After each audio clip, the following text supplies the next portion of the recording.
बाकी टाइमिंग आगे के आपको पता ही है, ऑडिट्स वगैरह के लॉ के सारे। तो मुझे आप बता दें, ऑडिट का डेफिनेशन जो कल याद किया था, इसको याद है? सब साथ में बोलेंगे एक बार। Audit is an independent examination of financial information. किसका? Entity. Entity whether profit oriented और not, irrespective of its size, legal form. आगे की लाइन क्या थी? With a view to expressing an opinion thereon. बस ये तो थी डेफिनेशन। तो बढ़िया चीज है कि सबसे पहले डेफिनेशन आप लोग को याद है। अब डेफिनेशन वाला पॉइंट पढ़ने के बाद कुछ चीजें जो अपने को नोट करनी है, अभी पहले यहां जो दे रखी है उसको नोट करिए सबको। सबसे पहले तो इंडिपेंडेंट एग्जामिनेशन का जो कल मीनिंग बताया था उसको नोट डाउन करिए यहां से, फिर आगे की बात करूंगा।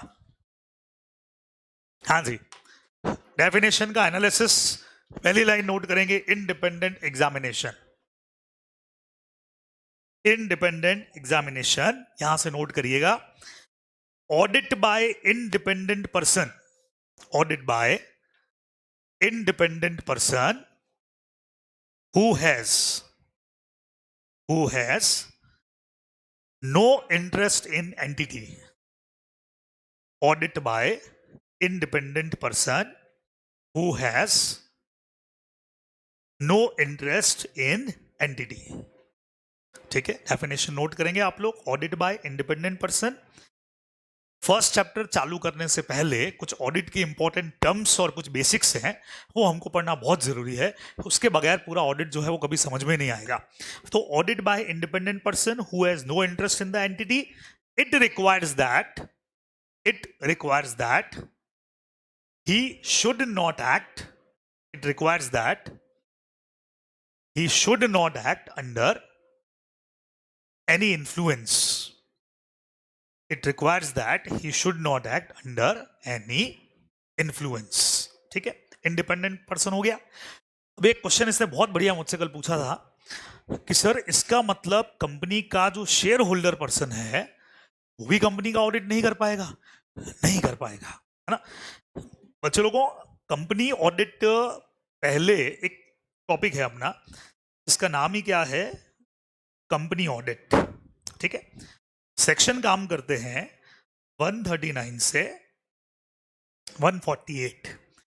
ये चैप्टर पुराने कोर्स में लॉ में भी था, ऑडिट में भी था। हमको बहुत मजा आता था, ऑडिट में चालू इसी से करवाता था हमेशा। तो कंपनी ऑडिट यहीं से बेस है, ये तो ये समझ में आ गया। और उधर अपना कंपनी लॉ के अंदर आखिरी चैप्टर ये होता, 148 तक सेक्शन है अपने कोर्स में। ठीक है, अभी इन्होंने ये चैप्टर सिर्फ लॉ में रखा है, ऑडिट में इसलिए मैंने आपको कहा था पहले 13 चैप्टर हुआ करते थे, अब 11 ही हो गए, एक चैप्टर तो ये हट गया वहां से। इसका एक सेक्शन है 141, अपन पढ़ेंगे, ऑडिट में भी थोड़ा सा पढ़ना पड़ेगा। इसमें ऑडिटर की डिस्क्वालिफिकेशन दे रखी है, कौन नहीं बनेगा ऑडिटर। समझ रहे हो इस बार क्या सिस्टम? इसमें लॉ में एक बढ़िया चीज और पढ़ोगे आप, बीच में लॉ आ गई फिर से, क्योंकि लॉ का पॉइंट आ गया। कई जगह पे लॉ ने इस बार ये नहीं बोला कौन बनेगा, लॉ ने क्या बोल दिया? कौन नहीं बनेगा, उल्टा कर दिया, है ना। जैसे तुमको पता है केबीसी आता रहता है, तो केबीसी हर बार जब एक सीजन चालू होता है ना तो ऐड आते हैं, उसके पहले से ऐड आने शुरू होते हैं।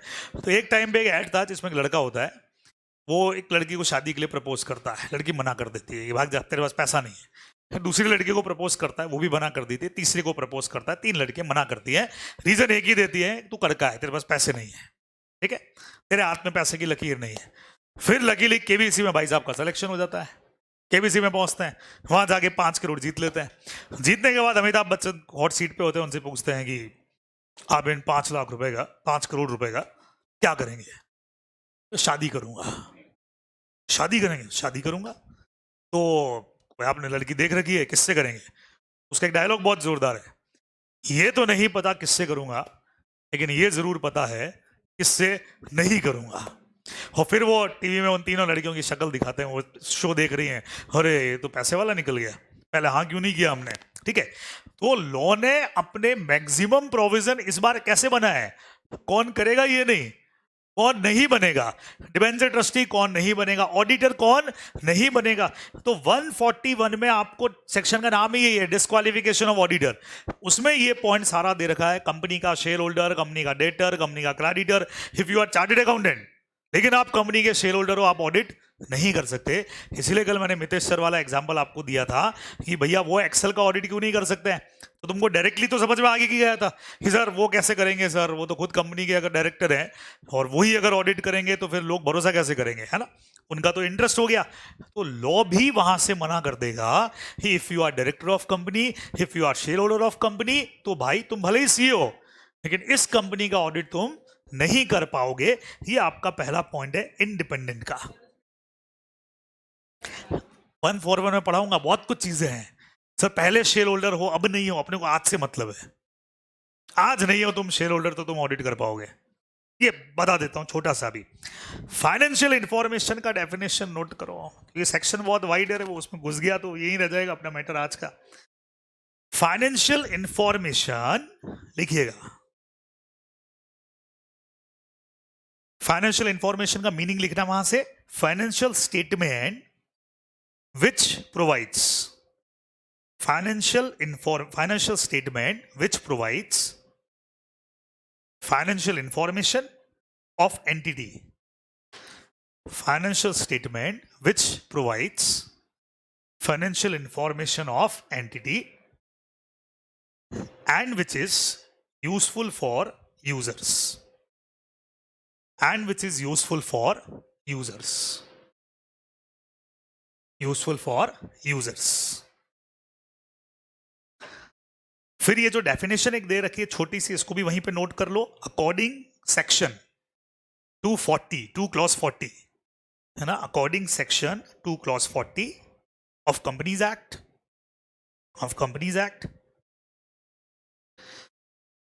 Financial statement in relation to a company means, financial statement in relation to a company means, company के रेफरेंस में इसका मतलब क्या रहेगा वो देख लीजिए। In reference to a company means,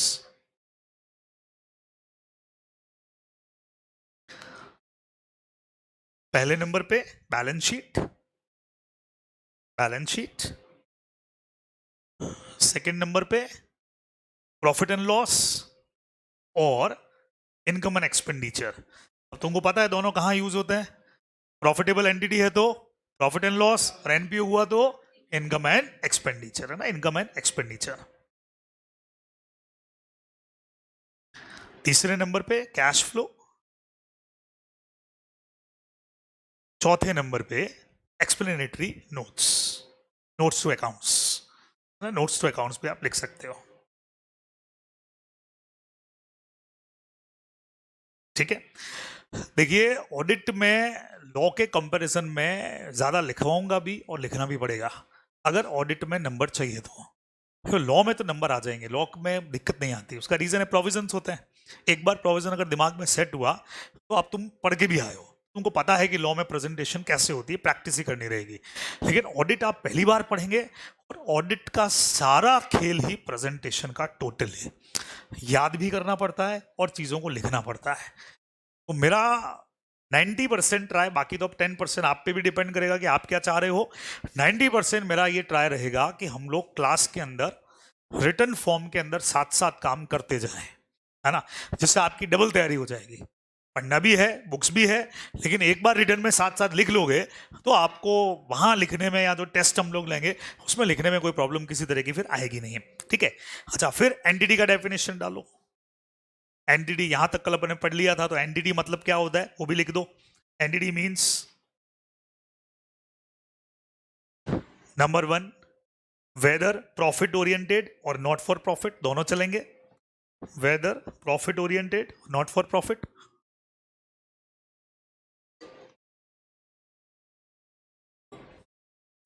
फिर लिखो स्मॉल और बिग साइज,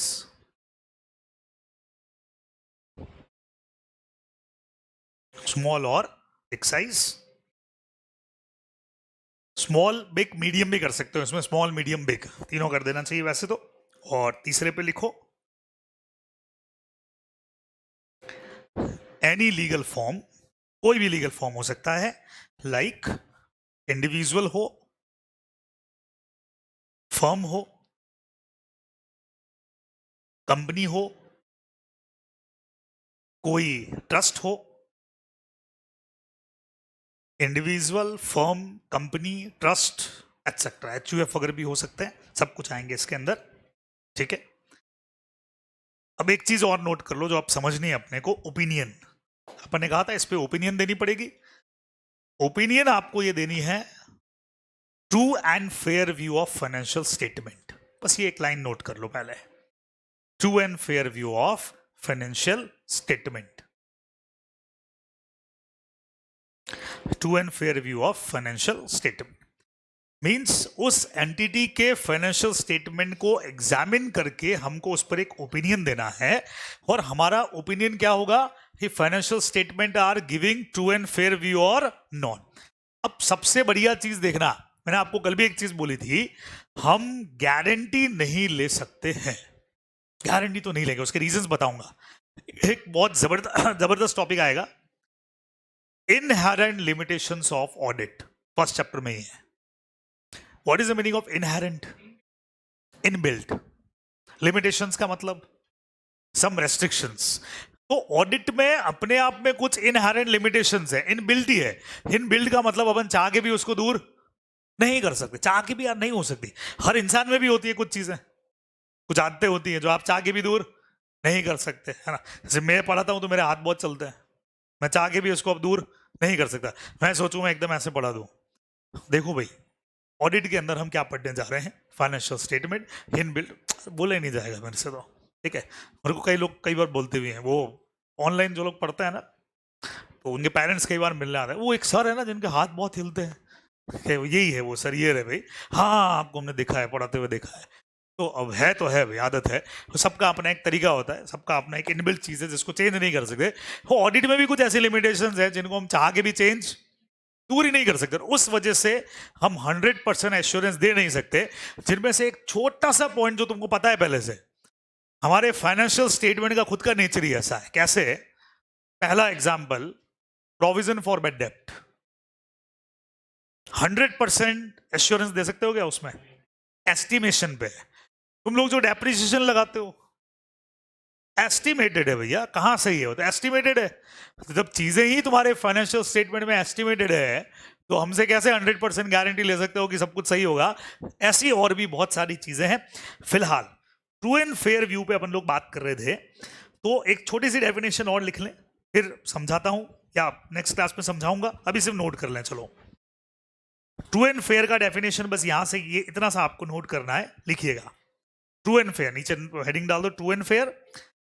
फाइनेंशियल इंफॉर्मेशन, जैसा मैं बोल रहा हूं वैसा लिख देना, यहां पे लिखा हुआ भी है, financial information shall be truly recorded and fairly presented. True and fair का मतलब क्या होता है वो लिखवा रहा हूं। ट्रू एंड फेयर का मतलब financial information shall be truly recorded and fairly presented, truly recorded and fairly presented, ठीक है। फिर ट्रू और फेयर का मीनिंग लिख लो। True means valid and complete data. True means valid and complete data, उसको ट्रू बोलते हैं। क्या होता है, कॉमन अपन बोल तो देते हैं ट्रू एंड फेयर। अब किसी को खड़े होकर पूछा हो ट्रू एंड फेयर का मतलब, सर सही और सच्चा, और क्या? अरे डेफिनेशन है उसका, मीनिंग बताऊंगा। ट्रू लिखिए पहले, true means valid and complete data, ठीक है। And fair means proper classification. Fair का मतलब लिख देना, proper classification and disclosure as per regulation, as per regulation.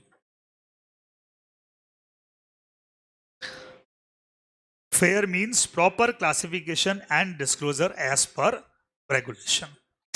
अब मजा क्या आएगा, जैसे मान लो तुमको बोला हो, यहां एक एग्जांपल लिया है मैंने, one video recording instrument shown in the balance sheet of Excel Academy, but actually there was no purchase, it means financial statement are not giving true view. True का मतलब एक ही है, जो कुछ भी हुआ है या जो कुछ भी बैलेंस शीट में लिखा हुआ है वो सब सच होना चाहिए। सच का मतलब सही होना चाहिए।